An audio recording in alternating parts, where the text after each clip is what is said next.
And welcome back to Lighten Up. Well, I'm still sitting here with Elke Feuer and just talking about, all the stuff that she's up to. I want to talk about some of the things that she's actually done. Now, I stumbled on your name only because you're married and you have another name. I do. My married name is Elke O'Donnell, but Elke Feuer is my maiden name and also my author name. Yeah, okay, but we want to keep the husband happy, so he's just going to mention. Oh, yeah, absolutely. I get enough flack about that. Yeah, but people can find you on elkefeuer.com. Yes. Which is important, right? All right, so Elke, all this great stuff you're doing for all the other authors, and that's lovely, and you're digging us all up, and you're putting us all together, and you got this little company going, and it's called K-Writers. Yes.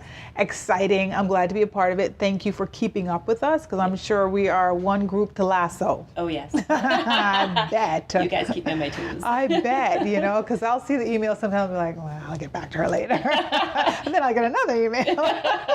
So you're really good and consistent with it and organized, which is awesome. Thank you again for that.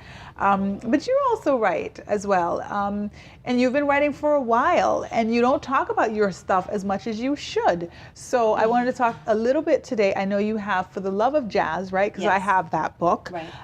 And it's, all this mystery and stuff about, people doing stuff to, what's going on in that brain of yours? Well, I always like to joke and say I never thought that I would write romantic suspense, because I always wanted to write historical romance, and I just kind of stumbled onto mystery writing just because it's something I've always enjoyed reading about or watching on TV. I've always loved mysteries. The Mills and Boons. Exactly. But I was doing a writing class, and we had to create a story, and I had the story that I'd been working on and percolating for a long time, and it just morphed into this mystery. Yeah. And the characters just really grew on me, and I enjoyed it so much, the whole process and learning about mystery writing, that I was basically bitten by the bug. Wow. Yeah. Great. And I don't know if I should say this on TV, but I do have a fascination with serial killers. What well, I you know, just said it. What makes them tick? Why do they do what they do? Yeah. Because it's pretty intense, and I think that was kind of fascinating for me as well. Yeah. The psychology behind it. Sure. So that is where the whole idea for my next book that I'm writing, or that's out right now, which is called Deadly Bloodlines. The whole series, which we have right here. It's book one. How many books are you planning in this series? Deadly Bloodlines. This is book one. How many books?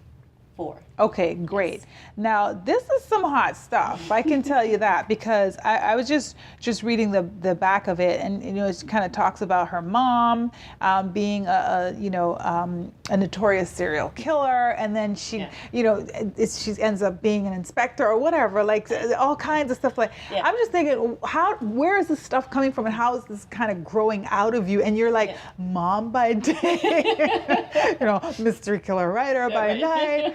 Yeah. I've always wanted to write from the time I was 9, and I think a couple years ago, or I should say probably 2009 or 10, I stumbled upon, because cleaning, organizing, a list of things for my annual list, and it said become a published writer. Okay. Which it's been on that list for a long time. Uh-huh. And I just thought, that was 3 years ago, and it's like, okay, I need to get my butt in shape. Nice. Okay. So I just started really focusing on doing that, and in the midst of all that, of course, I got married, had kids, all those things, and because all of those things are something that I'm passionate about, I knew that I had to put aside the time for them, and I think that's really what it boiled down to. I kind of had to just say, this is what I want to do, grab it by the horns, and just say, I have to ride with it, put in the work in order to get there. So well, like Nike says, just do it. Yes, exactly. That's true. Yeah. But for sure, so we got a couple to look forward to. Deadly Bloodlines, Elke Feuer,